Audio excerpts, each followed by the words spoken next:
Hello, folks. My name's DC Rockwell, and this is your co-host, Elio. Welcome to Code and Chaos, a pseudo-random conversation that starts with tech and ends where it ends, an hour or two later. Tonight, we are going to talk about deplatforming. Over the last few days, we have seen a lot of deplatforming. We've seen the President of the United States of America get deplatformed off of Twitter. We have seen an entire platform that everyone went to after that, Parler, get deplatformed off of Amazon and off of Apple and off of the Google Play Store. Tonight, I think this is going to be a little bit different of a show because usually Elio and I are in agreement, at least to some degree.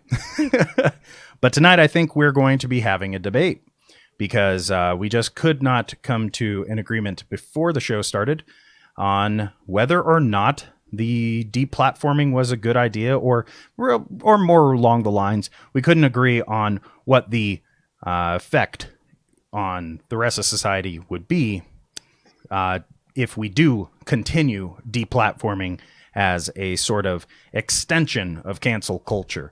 So, Elio, where would you like to start with this? I'm going to let you fire the first shot.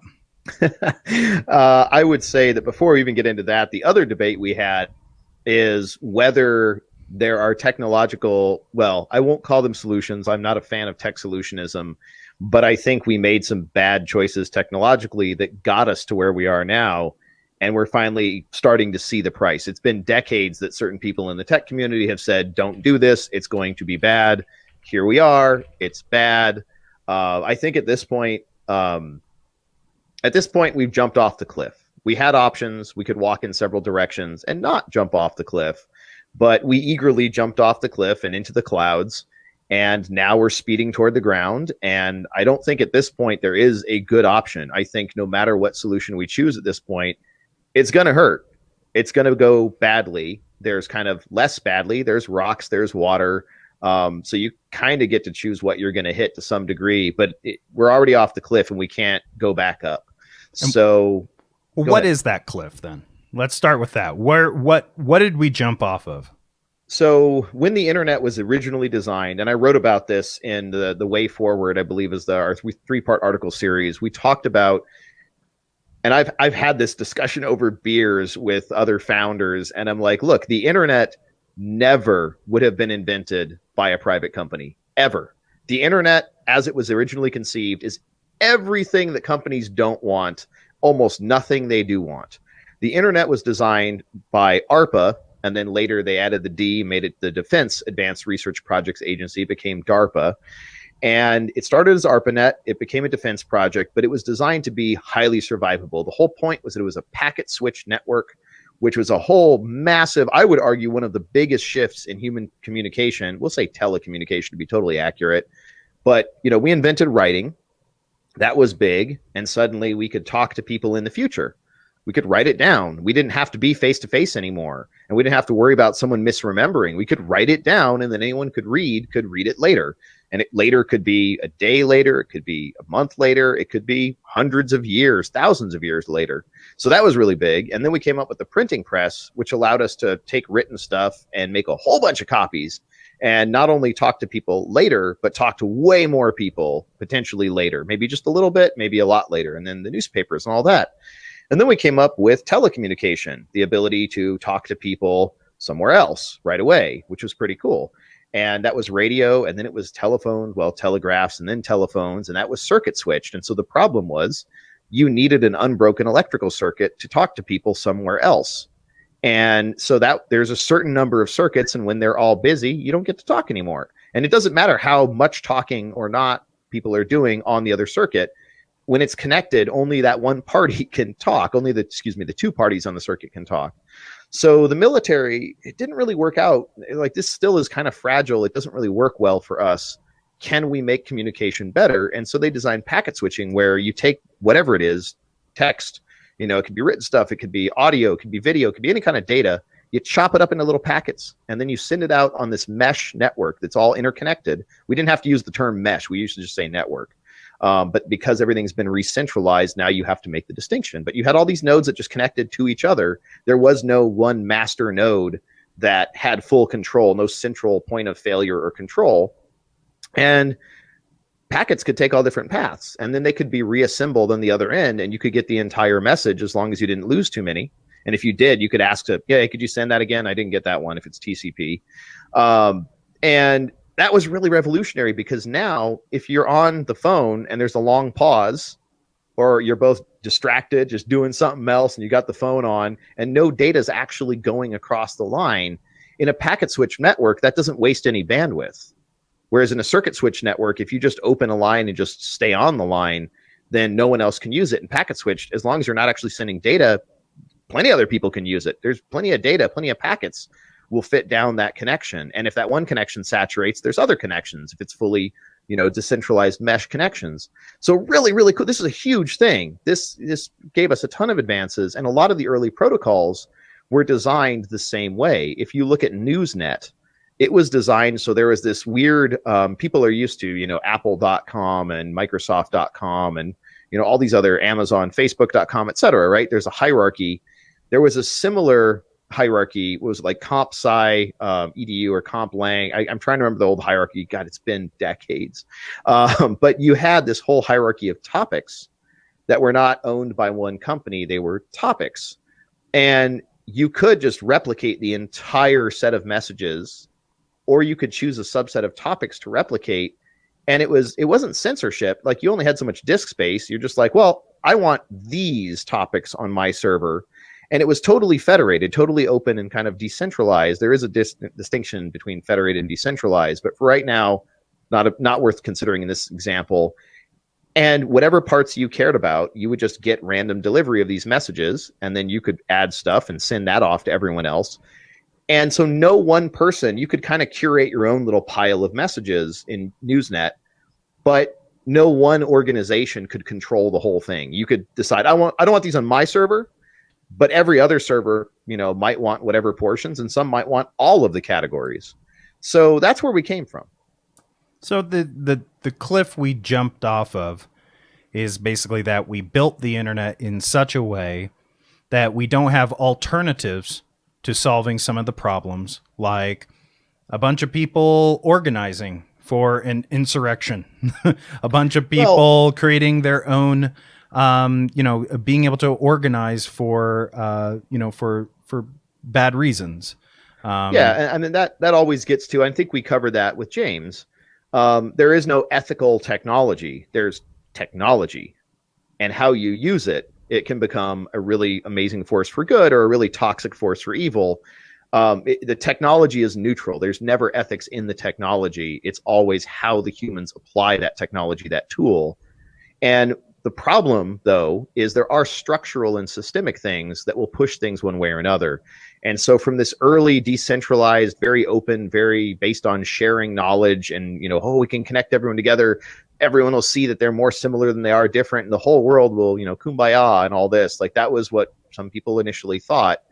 Didn't quite work out that way. And part of the reason, honestly, I think it didn't work out that way. And Tristan Harris has done some phenomenal research and reporting. I've got to talk to him personally at DWeb3. I've seen and read a lot of his stuff. He has a podcast that we'll have to put the link in the description. Should definitely go check out Center for Humane Technology. Their stuff is awesome. It is, and The Social Dilemma, the movie that just came out. That's their latest big high-profile thing that people might be most familiar with. So what we did is we let advertising kind of take over the net. And we moved to this model where it was all about algorithms. Originally, it was dumb advertising. And they're like, well, we got computers and we can make them smart. And we can show the right ad to the right person. And we can optimize to make sure that people are more likely to click on something. And turned out that was kind of hard. So what we actually figured out, instead of customizing every ad to one of billions of people, we could actually have a few basic types of ads and bend people into categories, and then kind of nudge each category in the direction we wanted. Was a lot easier. And we just started all the other toxic thing that really went badly is we figured out that, engagement, what's the metric you're going to fixate on? And engagement, how long is someone staring into Facebook or YouTube or whatever the platform is? Because you show an ad every so many minutes, every so many seconds. And if you're getting paid based on every time you show an ad, then the longer you can keep them staring at the screen, that better it is for you. So how do you get them to keep staring at the screen more? Now, that's bad for them. I can tell you, I mentioned previously, I've messed up my back doing too much computer work. Sitting in front of a computer is terrible for you. So this is not in the user's best interest, but it's definitely in the company's bottom line, their best interest to keep you in front of that screen as long as possible, however they can. And it turns out making people happy kind of sort of keeps them in front of the screen. Making people angry, oh, now you got them. There's the famous XKCD cartoon, what are you doing? I can't go to bed. Someone's wrong on the internet, right? If you get people pissed, you get really good engagement. And so a lot of these platforms, they didn't even intentionally build it to do that. But because of the metrics they chose, we just kind of steered the internet into this just amplification center for rage. And now it's gotten to the point where people see customized stuff that's so divergent that people are they're in different worlds. It's not even about right and wrong at this point. In some ways, they're just using totally different sets of, quote, facts on both sides. And most of it isn't fact on either side. It's just that that's what you see, and that becomes the reality. And we don't have that unification where in the old days, everyone saw the same stuff in the newspaper. Everyone saw the same ads. Everyone saw the same TV stuff. There wasn't this massive fragmentation. It wasn't possible. So we might have different opinions, but everyone saw the same thing. And now people are literally off in different worlds. So I'm not even sure where we're at, because it seems like we started off by saying that there are certain solutions that we are now cut off to. And we're trying to, and then we just started talking about advertisement as a problem. But I mean, I want to bring it back to the real problem for me. The real problem for me when it comes to deplatforming is that it wasn't done sooner. That my problem is that, certain people who have certain kinds of high profile accounts who can send out messages to millions and millions of people and essentially sick them on whoever they want, were not deplatformed sooner. And I mean, I can do this without even naming names. I think we all even know who I'm talking about, because it's that bad, it is that high profile, that I don't even need to say his name. I didn't even need to reveal his gender. I think that we all just know who I'm talking about. And in that case, there is this person who, with this high profile account, who then sent out this message to a bunch of people, and not on just that account. There's multiple accounts. There was an account on Twitter, an account on Facebook. There's still an account on YouTube, as far as I know. And these messages were sent out essentially saying, come to Washington, D.C., and let's all show them that we mean business. And we have been warning for years, not just in the last 4 years. We've been warning for over a decade that words have consequences, that we can actually say, hey, we can say certain things online. Like, for example, certain celebrities were able to, say certain things about certain people, and a bunch of people would then go and bully them online. And so the idea of cyberbullying has been well understood for much longer than 4 years, I think. Maybe not well understood, but it's been understood as a phenomenon. And so what I've been seeing is just like cyberbullying at scale, and that we're only just sort of waking up to what the eventual consequences of that could be.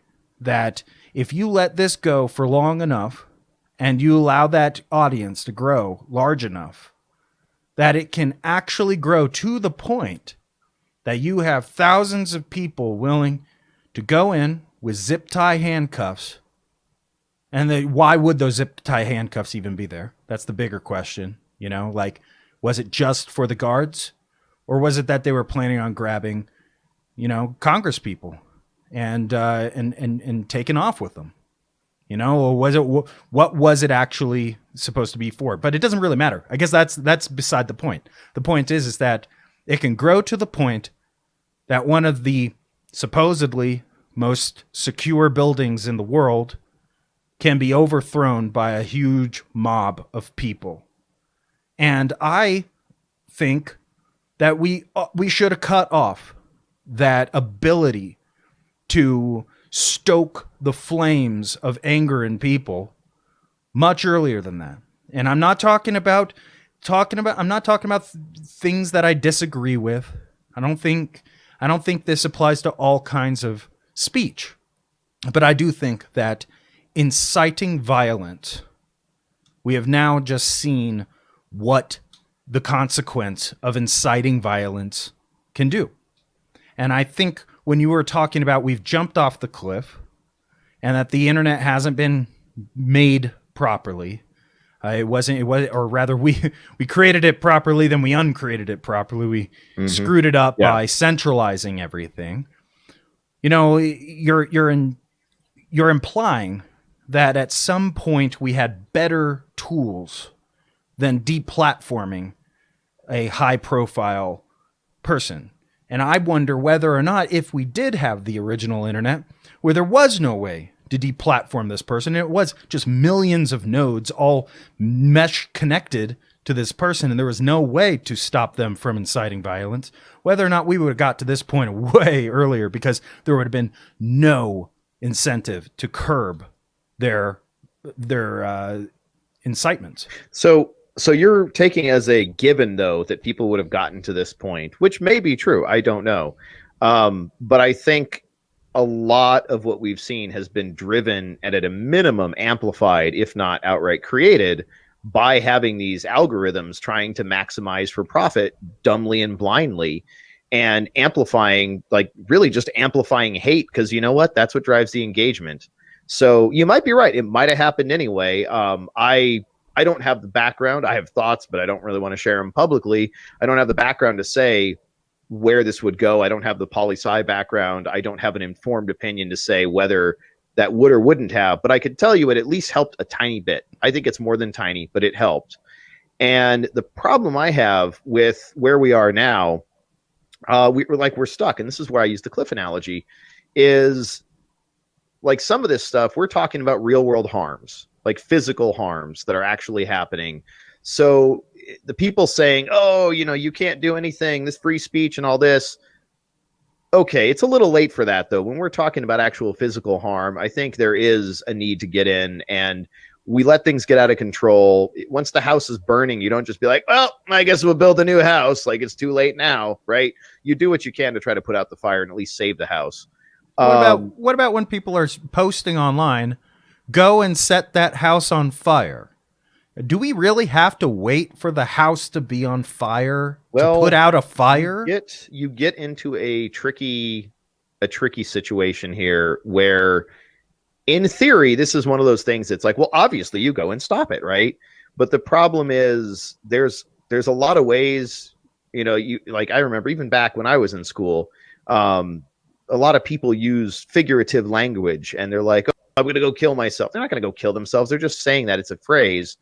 And becoming hyper attuned to certain phrases and not understanding the context, not understanding how they're used in that group by that individual within that context, you end up putting a lot of people away and overreacting and actually creating more problems than you solve.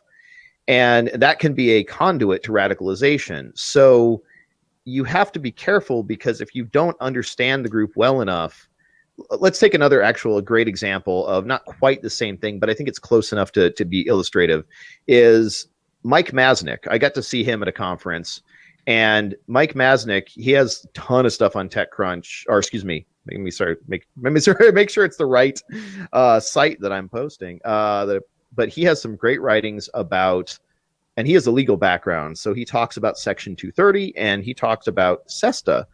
And the thing that I really stuck in my mind about SESTA FOSTA. So there has been a push since, well, at least 2 decades ago to really constrain speech on the internet. And there's this thing called Section 230 of the Communications Decency Act.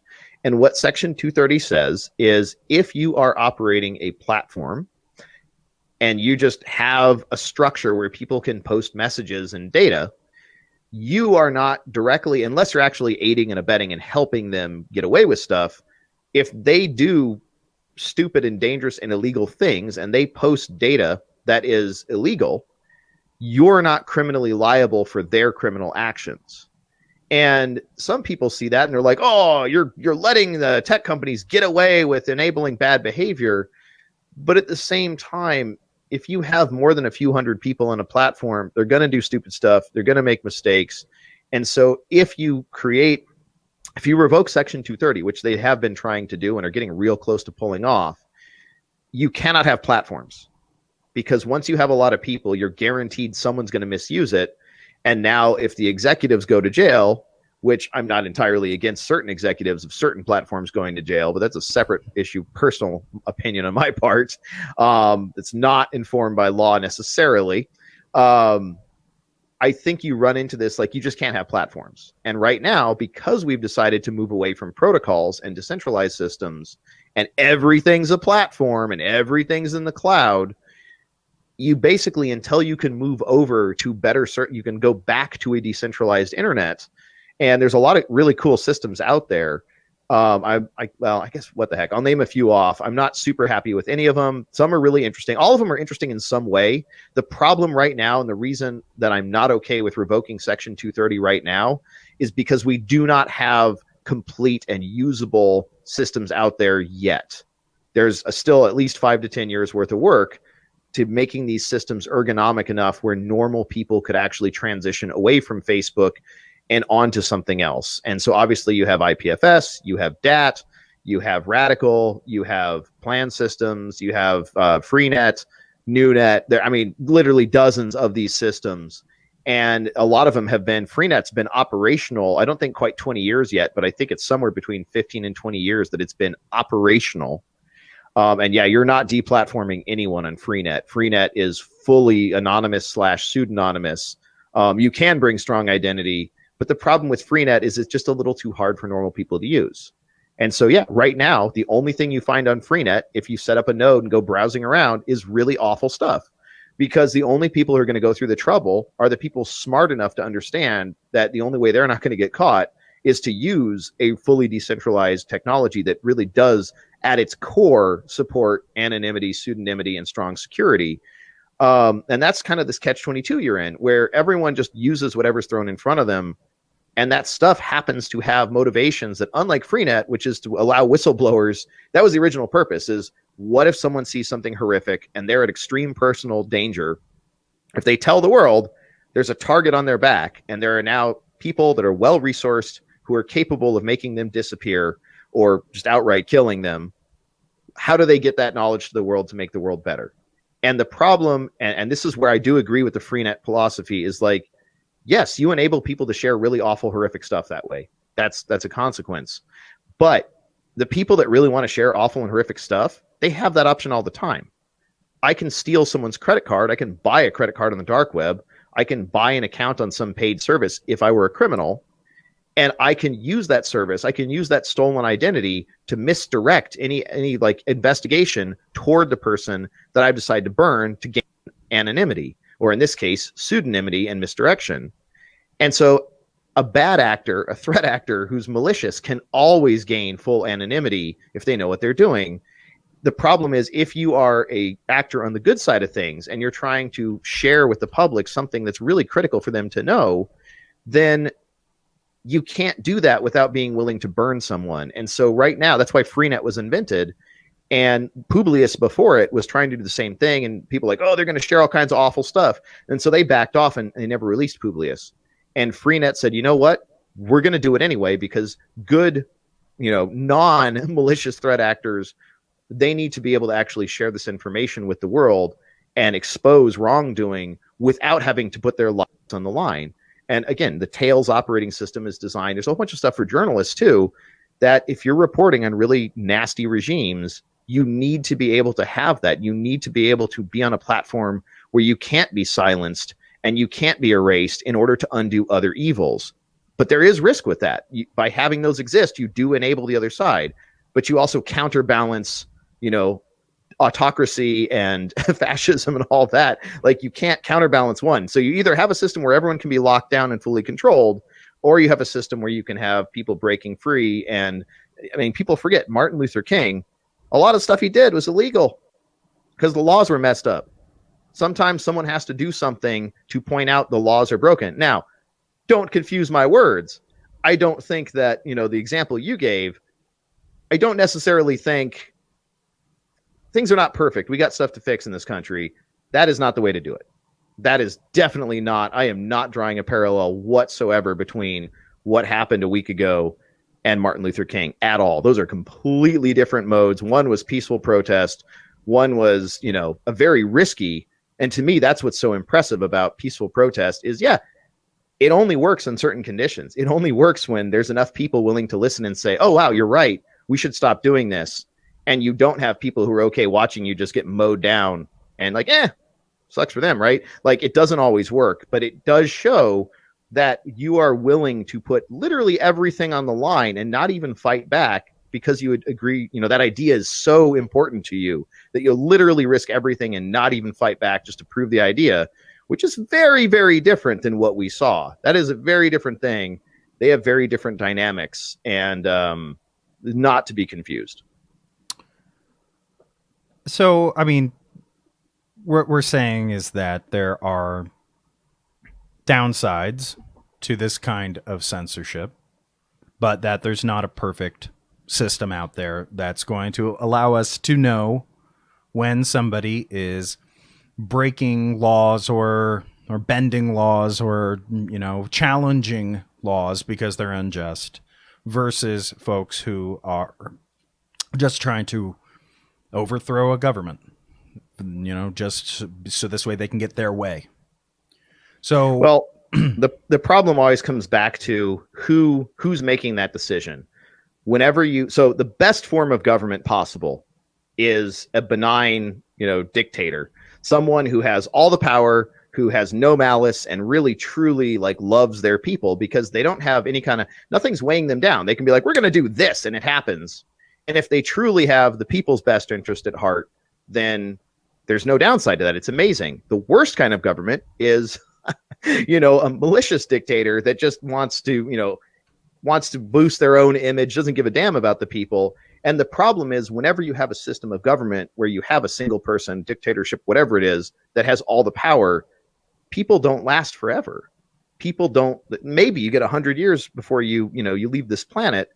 And so once that transitions, at some point, even if you get lucky enough to have this amazing benign dictator who really truly will do anything he can for the people and whatever, and all this theoretical person that doesn't exist, at some point they're going to get replaced by someone who's not that good, and probably at some point by someone who's a hell of a lot worse, who's really doesn't care and now has a system that they can use to create horrific conditions for society. And it's a similar subset of that with censorship. And so when you allow these tools to control and suppress at scale, and I will make the distinction, what we're seeing right now, I think Masnick has written about that. And by the way, Mike Masnick, it is tech dirt, not tech crunch, tech dirt. Too many tech first things, but he has a lot of great writing. I would definitely recommend you go look up Mike Masnick's writings on there. And he talks about how technically this is not censorship, what we're seeing now. Not in the true legal sense of the word. Yes, it's suppression of speech. It definitely is that. But censorship implies action by the state, which is what the First Amendment protects against, is action by the state, not by private actors. It also implies a totality to it of, I can stop you from saying this anywhere in my jurisdiction. So getting kicked off of or deplatformed by Facebook or YouTube or AWS, there are other cloud providers, there are other social networks, there are other things. And in this one case where we're talking about the president getting deplatformed, it's especially absurd because it's like, you may really hate that, you may think that's outrageous, and it's a really awful suppression of speech, but it's definitely not censorship, because first of all, censorship, again, generally the government is what we care about with the First Amendment. He is the government. He is the most powerful. 3 branches, that's the branch where the power concentrates the most. He's as the man as you can get right now. He is the top of the government. He didn't order that, thus it is not government censorship. And secondarily, he has plenty of other channels. He can order a press conference 20 times a day if he wants and put out whatever he wants to say via radio, TV, and plenty of other channels to get his message out there. So he's not exactly screwed by the fact that he can't tweet out whatever he wants. He has plenty of other options. It might be super annoying, but it's not, it's not the kind of terrifying, oh God, they're censoring certain thoughts. Not really. This is a different thing. But it's definitely suppression of speech. Okay. Suppression of speech. I don't know if I agree with that. Suppression of speech, maybe in a technical, maybe that's the technical term we use for it, but I don't know if it is. That might be the wrong term. So maybe, but the point is that I see a difference between censoring somebody and telling them what they can and can't say versus saying you can't use our platform to distribute that message. There's a difference. And if I build a platform and you get on it, I still reserve the right to saying how far I allow your messages on that to go out. And that's why, as far as I'm concerned, I'm completely happy with AWS saying, sorry, Parler can't use our services for this. AWS isn't going to the government. Amazon's not going to the government and saying, make sure that Parler never exists. Make sure these people can't talk to each other. Make sure that they can't text each other. They're not doing that. They're saying, I'm kicking you off of my platform that I built that you don't own. You do not own it. You signed a terms of service in order to use my platform, and you have violated that. And by the way, in all those terms of service, it says we're allowed to change that terms of service whenever it fits us. Yep. And some of them, they don't even have to actually notify you. So, get over it. It was a contract that you, the law-abiding citizens, the people who believe in law and order, you signed the contract. The contract said that they get to kick you off of their hosted servers whenever they want. Twitter said, I get to suspend and delete your account whenever the heck we want for any reason we want. And then Facebook does the same thing. YouTube, same exact thing. And so I don't see it as necessarily suppression of speech. Look at the word there, speech. You're still allowed to say whatever the hell you want. You can still write down whatever the hell you want and pass it out to whoever the hell you want. But you're not going to use my platform for that. I'm not going to let somebody come on to Code and Chaos with that kind of a message that they want us to have a violent revolution and give them our platform to go and talk to our audience. No. Yeah. Not going to do it. So I don't disagree. And the two things I have to respond to that, because I don't disagree with any of that. And I think we should definitely be careful and curate our guests and be mindful in what we're putting out there and not, I have no intention of putting out seditious stuff on this channel ever. But consistency, like you're right. They did sign it. Well, and when I say sign, I actually wrote about this in the article we mentioned earlier in The Way Forward. And sign, right? Like you don't sign. No one reads those. I actually posted on LinkedIn yesterday. There's a website called TOSDR, Terms of Service Didn't Read, which is, of course, a play on TLDR. So TOSDR, because there's every service you sign up to has like a 30, 40, 50 page TOS that, changes like all the time. And if you actually spent the time, if you had the legal background, actually spent the time digging through all these terms of service, I don't know when you do anything else. If you use more than a handful of services, you'd just be reading terms of service updates all day and you never have time to get anything done. So to me, I think a terms of service should have about the legal force of signing a contract with an 8-year-old, which is to say 0 legal force whatsoever. And we actually saw that happen recently. There was one that got tossed out. I'm forgetting case. I don't have it up right now. I was looking through my list of articles on my phone that I had opened from earlier because there's a few I want to reference. But yeah, it's ridiculous. Like saying you agreed to that is absurd. Now, again, if you're using a platform, there does need to be some way where if it is a private platform, yeah, they can do whatever they want. It's their platform. There's a counter argument that some of these, unfortunately, which I think is truly unfortunate, have become so large and have become kind of the de facto public square. And that is a bad thing, I would argue. But that's kind of a separate issue. So I don't know. I'm trying to got really deep into that line of thought questioning. I had another point I wanted to make too, but I might have to let you jump in while I remember it. Yeah. I mean, I feel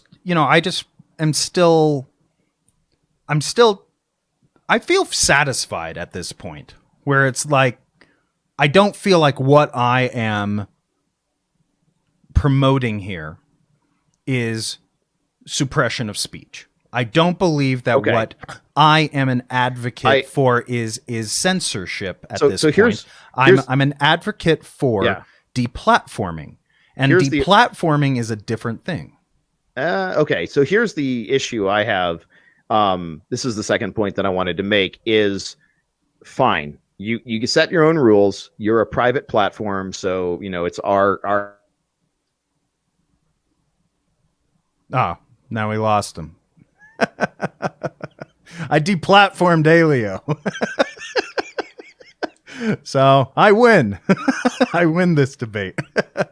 For those of you who would be listening at home, we seem to have had a sudden internet outage on Elio's side, and now he's stuck with his face just sort of staring at me. Looks like he's coming back now. All right, well, let's try and fix him real quick. Hold on a moment. I got to get him back into the shot. Let's see if we can fix this. There we go. Ooh, I'm a ghost for a sec. Yeah, I told him I deplatformed you. Perfect example. I told him I win this debate. I kind of, it's funny. It's like we always have these tech glitches. We rail against tech and how bad it is because it's awful. And it always like helps us out with like a timely example of we're complaining about this doesn't work, right? And that doesn't work. And there we are. There's your example. So what I was saying, there was a good article and I couldn't find, I have too many. By the way, if anyone's wondering, if you have mobile Firefox and you open more than 100 tabs, they have a little counter. If you go past 99, it goes to a little infinity symbol. And it does some smart things with the memory. So yes, you can open 800 tabs in mobile Firefox. I know this from from testing it multiple times, just in case anyone was wondering. So I couldn't find the one I wanted. But the problem is, and I think actually maybe it was Masnick's article, like Daniel Meisler wrote a good article too. But consistency, like, fine, it's your rules. It's kind of like a science fiction or science fantasy movie. Like, you get to set the rules. That's fine. Be consistent.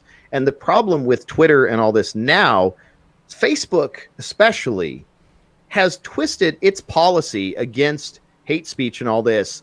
It has made so many exemptions. It went as far as like, oh, no, you can't spread obvious disinformation unless you're a politician. And they have been bending over backwards. They've been twisting their policy into pretzels to keep the president up until just now.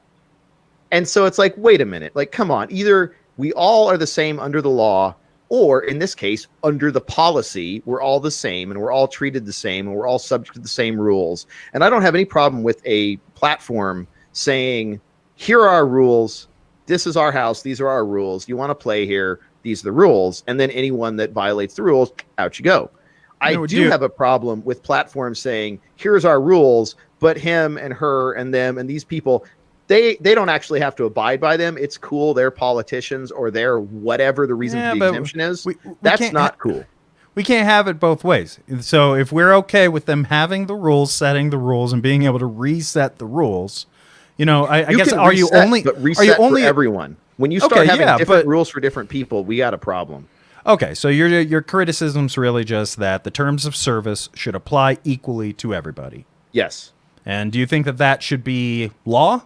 that terms of service can't single out individuals and give them a different terms of service? I don't know if that needs to be codified in law, like trying to put everything like we talked about on Law and Disorder, trying to take the humans out of the loop and just make everything a fully written or programmatic set of rules gets you to a bad place. So I don't think so. What I do think is that we should be aware of some of these issues, and ideally there should be choices rather than one platform. And if you see a platform doing absurd, inconsistent things or promoting dangerous behavior and dangerous, like, systemic effects where like Tristan Harris was talking about, you go to YouTube and you search for dieting, and within 3 videos you're seeing bulimia videos, like pro bulimia videos, and he had a number of other great examples. Like, you get exposed, like the algorithm wants to keep you engaged. What better way to keep you engaged than to show you really insane, extreme stuff? So, like, you should be aware of some of these issues on how flaky their TOS is, how inconsistent, how malicious their algorithm is, and what its aims are. And if people had another option, honestly, I think a lot of people would have bailed years ago and said, this Facebook thing is not showing me what I actually want to see. It's not letting me connect with my friends. It's just shoving ads and propaganda in my face all the time. And YouTube is showing me really extreme videos. I don't want extreme videos. I just want to look at this stuff. I want to, watch what I want to watch. And I don't want to be pushed off into some extremist direction in literally every category you can think of. So I think the way to fix this, and we can't just fix it now. Reality has fractured. So it's not as simple as just like banning and doing a reset. We're going to actually have to address human issues. This is not purely a technological issue nor a legal issue. We're going to have to address this fracturing of society and get people to come back to the table and say, look, we all got to live in this country together. There's benefits to working together to have a country. How do we have an honest dialogue and reset and get back on the same page in the same reality? Fine, but I check out whenever somebody says we just got to get people to X. Like Sure. you're just not gonna get people to X. Yeah. End of story. That's just a no-go plan. And to me, it's like, no, this is maybe it's not just a legal solution, but it does seem that if we can classify platforms as being a certain kind of company and saying that their terms of service of this class of company must apply universally to all of the users on there, I'd love to debate the downside to that, because it seems to me like there's only downsides to when you're giving certain people certain terms of service, other people other terms of service, and you're piecing that out. If we're talking about a company or a country that believes in equality, that believes in justice, it does not seem that in a country that believes in the law applying to all people equally, that we're going to allow these pseudo-public platforms to carve out special rules so this way they can keep popular but inciting users on there. So this way they can continue. Like, it's interesting because I thought you were just like against deplatforming altogether, and now it sounds like you're with me, and it's like, why didn't they deplatform them sooner? And it's like, it's not so much as sooner, like, oh, that person's bad. Like, anyway, we're not going to get into my personal opinions right now, but it's why, instead of just saying, look, this is our policy, you violated our policy, out you go. Why did they do a whole bunch of contortions of the policy? And now suddenly, like, it looks so much worse. And it sets such an awful precedent to, like you said, carve out, well, these people, you get these rules, you get these rules, and these people get those rules. Like, why would you trust it? Now you've gone beyond just they can change it whenever they want to now it's just arbitrary and just whatever their whim is today, they're going to kick off whoever they don't feel like, whoever looked at them sideways. And like, that sounds awful. That sounds like a really terrible place to be. Yeah. But what are the alternatives? We need to, if these folks are going to use these platforms to stoke fears, to stoke division, I mean, I don't think very few people, other than the folks who actually seem to be blindly following the folks who do the inciting, which it's not just Trump. It's not just him. You know, it's a lot of folks on Twitter. It's a lot of folks on Facebook. Hell, it's some of our uncles. You know what I mean? Well, and it's like, I think there's a distinction that's worth making. Maybe not as worth it as well. Anyway, there's some people I think that just are fully bought in and in that headspace, and I would consider them a little bit nuts. I would say that although again, you look at the facts that they've been shown. If they haven't been shown, anyway. So I'm trying to think of a good example. I don't know, like masks. This is a debate I've engaged in, is like masks for COVID. And I've had people tell me, like, oh, masks are really dangerous. You're rebreathing your CO2. And I'm just like, okay, so I don't know what facts you've been exposed to, but I can tell you that's not that big of a deal from personal experience and also physiology. And I'm no doctor, but first off, played with a 20-pound, 50-pound, I don't remember, huge amount of dry ice as a kid. And this is where I first felt this in action. We chucked it into a friend's pool. And so this big cloud of smoke on the pool, which is all CO2. And it was crazy because you'd go underwater, and it was like a sports pool. So it was like 5 foot at the deepest. And you'd jump up. And if you didn't get above the CO2, it felt like you were suffocating, like you were dying, even if you took a full long breath of air. And so it turns out, fun from studying fighter pilots and some other stuff and a really interesting BBC documentary, it turns out your body does not have any way to tell when it's out of oxygen. What it does when you hold your breath, if everyone wants to hold their breath right now and see how long they can go, that feeling of urgency that you must take another breath, that is actually your body detecting a buildup of CO2. And so CO2, trust me, if there's too much CO2, you're gonna know. You will feel it. Keep holding your breath and feel how urgent that need to take another breath. So this idea that masks are like making you rebreathe CO2, and it's, again, this is lack of exposure to actual facts about human physiology and exposure to an alternate set of facts, in quotes, about, like, it's stuff that's plausible, like CO2 is bad. And some people are probably also confusing CO2, carbon dioxide, with carbon monoxide, which, yeah, that stuff's toxic as hell, but you don't breathe it out, not in any quantity that would be anywhere near dangerous. So like having the internet balkanized and cut into all these little fiefdoms where everyone sees one little subset of the knowledge has proven to be incredibly dangerous. And you're right. I wish I had a better thing to say. Here's how we get away from that quickly. Here's how we avert further division in the country, and we get everyone back onto seeing all the same stuff, sharing the same reality once again, so we can decide how to move forward as a country. But yeah, no, there isn't an easy way to do that. There's the technology, and that's great, but now you've already got to a point where certain people don't trust certain platforms and certain systems. You can't even get them all to use the same thing if it were ready. See, and the way I'm looking at this is more like, we have a bunch of people who we're claiming to be, therefore, the law and order people. We believe in law. We believe in order. That's what they keep on saying, right? Yeah. Okay, fine. One part of the law is possession. It's property. Yeah. And guess who owns the internet? It's friggin' Comcast. It's friggin' Verizon. Mm-hmm. It is. They're the ones who own the lines. Then you have, on top of those, ISPs. And most of those IPs are the same people as the people who own those lines. You know? And what I'm trying to say is there's a stack of companies where it's not like I'm saying you can't say what you want. You can't believe what you want. Because many people that I love in my life are supporters of these ideas. I disagree with them, but I love them. And I'm not going to try and control how they think. They deserve the respect of being told that they get their own bodily autonomy.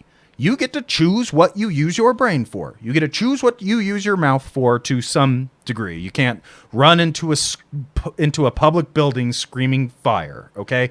We can maybe all agree on that. But what I do think is absurd is this idea that somehow I am anti-free speech because I believe in deplatforming these folks from if those companies actually believe in deplatforming them, and if they believe in we'll build our own platform, go find a host that'll host you, because AWS won't now. Hold on, okay, AWS isn't going to host you.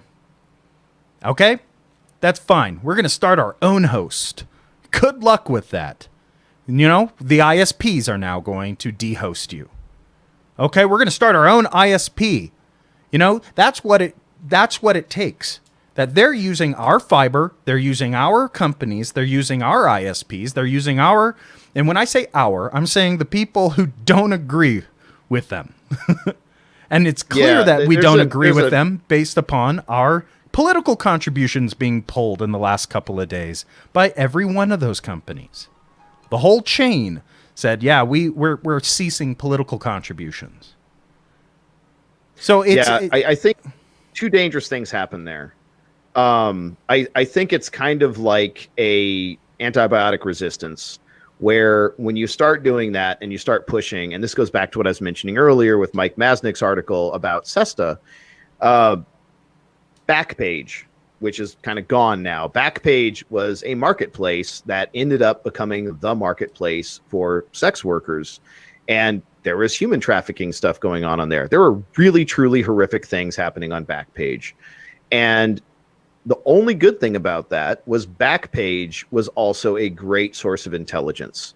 And so by having Backpage, a lot of really good detective work was done where the really nasty human trafficking rings could get shut down. They could collect enough evidence, they could track them, they could find out where they were, and then they could actually go shut them down and prevent that harm from happening from that ring that's not like kidnapping one or two people, but has a whole system and is trafficking dozens of people a month. So that the other thing about Backpage, but it didn't work. It didn't work this time. This time we had them all on Twitter, and it didn't work. Yeah, well, there's parallels. I have the number that I've toyed with calling. I don't know if he'd come on, but he did do a semi-public presentation. I'm not going to mention his name, but there was an FBI agent that gave a talk about terrorism in the Middle East, and he made some really interesting points. A lot of just like this time. No, hold on. A lot of the intelligence was out in the open. But here's the problem: is if you start pushing people off there, which is what happened with SESTA. They passed SESTA to weaken 230, and it worked. And even actually before it went through, they managed to shut Backpage down. And so what happened, as Masnick predicted, he's like, we will lose all that intelligence. And two main negative effects will happen. A lot of good the fucking but a lot of good the intelligence did.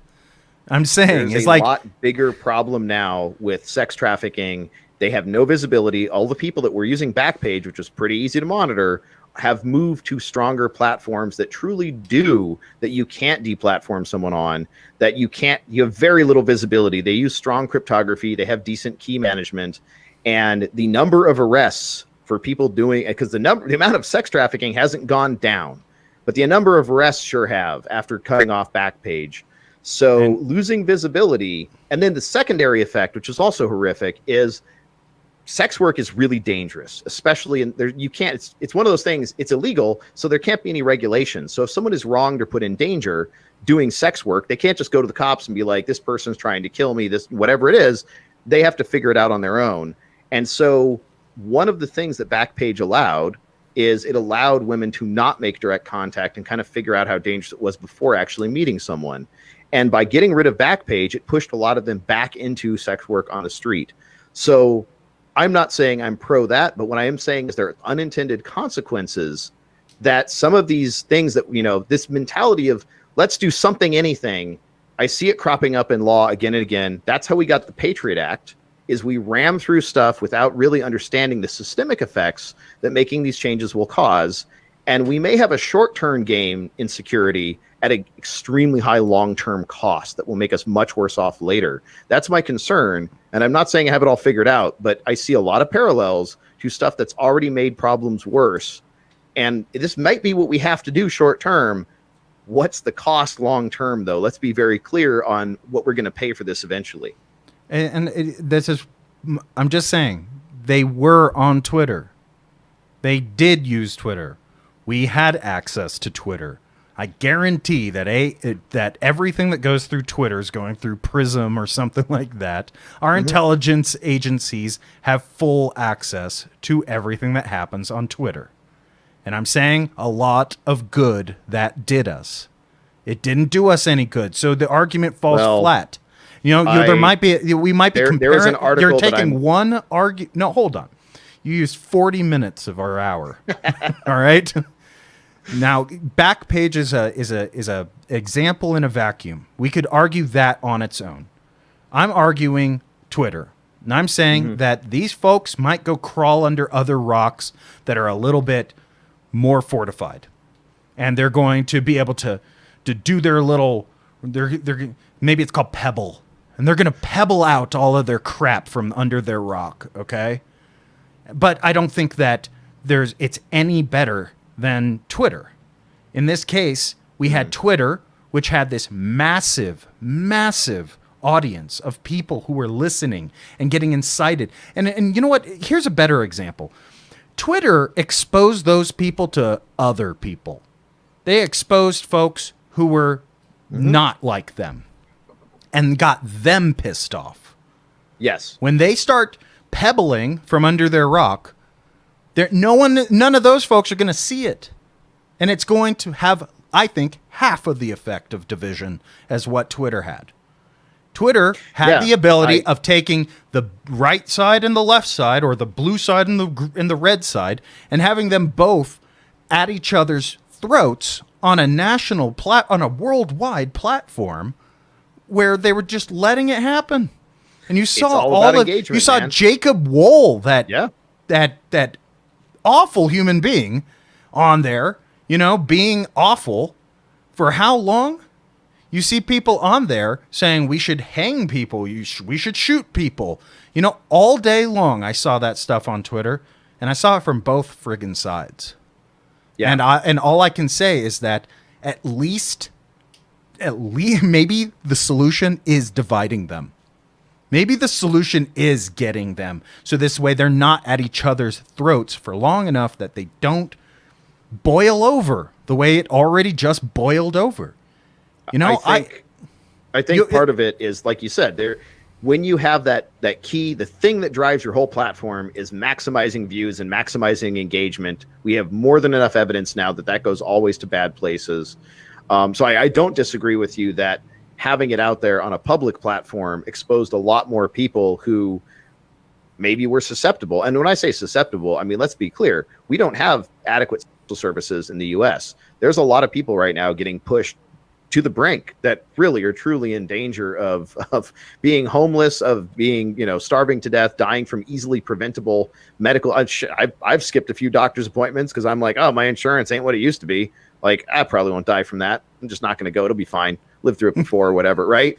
So like, even I'm relatively lucky in many ways, but I'm doing that. If I'm doing that, I can only imagine people that don't have as much cushion. Like, this is what people have forgotten. And there are valid grievances where we're pushing people too far into these extreme, like, this is how you get dangerous things happening. Right. And then when you combine that with systems that amplify the anger and spread the message to boost engagement, and that's what their metrics are, it is a very, very volatile situation. And I don't know how we walk it back, how we make the transition, because like I said, now we may have to ban certain accounts, but there will be a cost to that. That will come back and bite us. Look at these 1,000-year wars, especially in the Middle East and all kinds of places in the world. What you see is generation upon generation where they kill some people on their side, and then their side comes back and kills some people on their side. And it's like, how do you convince somebody who's had their family killed by the opposition to live and let live and accept a peace agreement? I'm saying we haven't reached that point yet. We haven't yet gone out and started killing each other outright.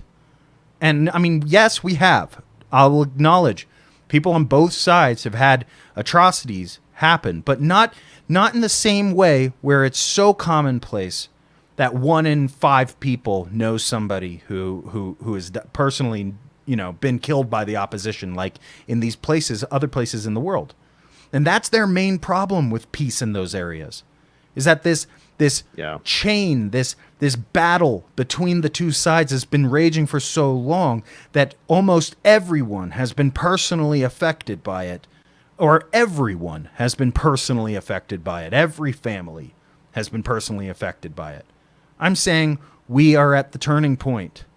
We're at the turning point where we can stop this right now. Maybe not stop it. Maybe not. Maybe I'm getting a little too optimistic, but I'm thinking that there was some form of Twitter in the Middle East before this stuff happened.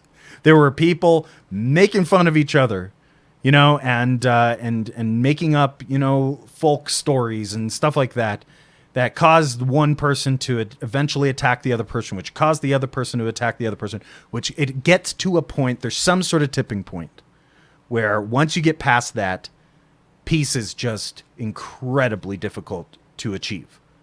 And I think that deplatforming these folks who are raising this possibility of people going into out and out civil war, which is basically what we're talking about. That think of how long it took for the United States' civil war. The folks who lost people on both sides. Yeah. Think of how long it took for them to get over it, to be able to unify again as an actual country. It took us a long, long time. Well, there's questions as to whether we ever did fully unify. Well, again, sure, exactly. There's still tensions between the North and the South. Yeah, at a minimum, there's scars from that. Right, and I'm saying that we have not yet entered into a civil war, not any sort of large-scale war between these two sides. Now's the time to take away the fuel from that fire and not let it get to that point. And I think that deplatforming just happens to be a really smart thing. It's a really smart thing to do right now. Give everybody a time to cool down. Because once those shots are fired, once people are killing each other, there's no going back from that. There's just no going back from that. And we had 5 people, maybe 6 now, I'm not sure, who died at the Capitol building. Let's leave it at 5. Let's leave it at all the other the hundreds that have died in the streets and in the riots and everything else. Let's leave it at that, and at least minimize it as much as we possibly can. And I think there's consequences to words.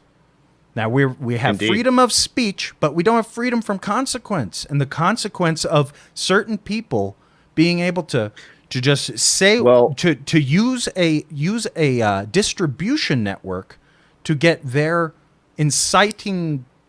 violence inciting speech out there.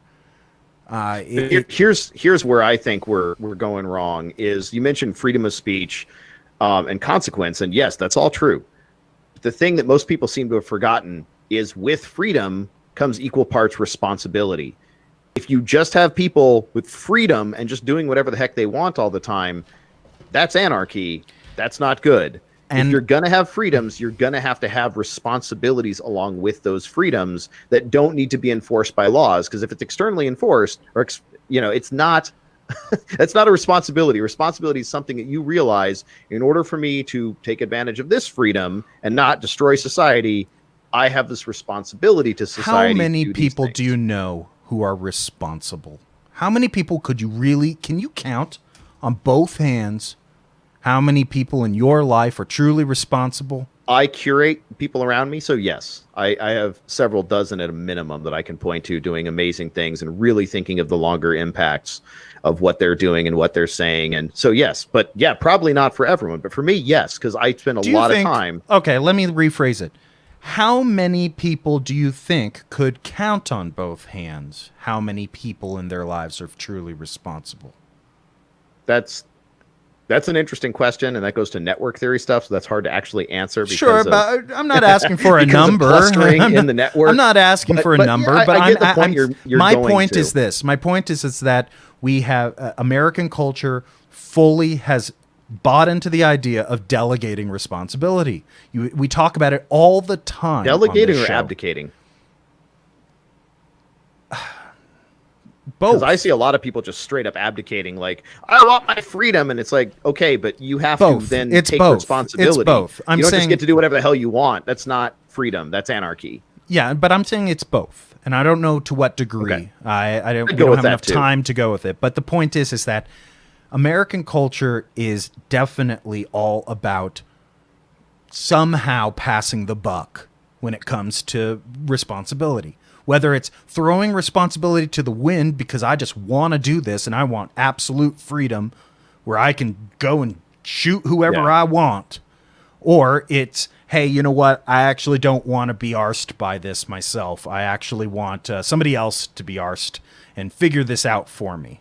Both of those things happen here. And I'm saying that deplatforming, it just happens to be the service version of responsibility. That people, I do not trust enough Americans out there to be like, you know what? I have freedom of speech, so I'm going to be responsible with it. I don't believe that's the problem right there is at this point, no one trusts anyone else. And it's not that there's no reason for that. And let me end this with one clear point, though. I'm not saying take away their ability to say it. I'm saying take away their ability to distribute it. And that's it. You know, you want to print out 1 million pamphlets and be that guy with the bullhorn? Go for it. You know what? Go wherever you want. As long as it's some place that you're allowed to, it's not private property. You can go wherever the hell you want and you can distribute your pamphlets. And I'm never going to tell people that you're not allowed to tell people what you want. But you know what? If the printer tells you can't print your pamphlets here anymore, that's because you don't own the friggin' printers. It's because you don't own the ink. Yeah, sorry, you don't have a right to forcing another person to distribute your message. And right now in America, it seems to me that we have delegated our responsibility over what kind of dangerous speech can be distributed to the networks that actually do it. We have not said that we all want to vote in who gets banned from Twitter. We're just like Jack Dorsey gets to choose that. So it's interesting because I almost feel like we're converging on, I almost want to say deplatform everyone, as in these platforms are the problem. They got us here. They're amplifying. We need to go back to systems that are not based on how do you maximize profits off messing with people.